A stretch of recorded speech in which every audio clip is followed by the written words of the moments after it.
sa pagpaumay kan anuman na kulog ni buot. Ipamigit niya to sa kaburangan. Kagurangan ginanyugaan sa mong pamigbi. Tanganin ang sa tong mga haro. Magdanay na matuloy Gitna. asin puluyo. Yan. Ulida na magurang dusay sa Dalawa kayo, tabi. sa ilang kaakian sa dalaning katotohan asin pagkamo. Ipamigit niya to sa kaburangan. Kagurangan ginanyugaan sa mong pamigbi. Sama na kayo doon. Mga naghihela. Mapakusag ang buot. Bulit ang pagkamo. Kayo tatlo tayo. Picture tayo kay ano, kita mo dito.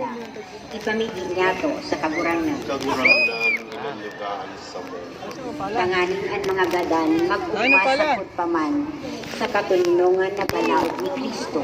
Ipamigit niya to sa kaburangan. Kagurangan ginanyugaan sa mong pamigbi. Amang makakamtan, ipinaniwala ni sa inyong pangasaman.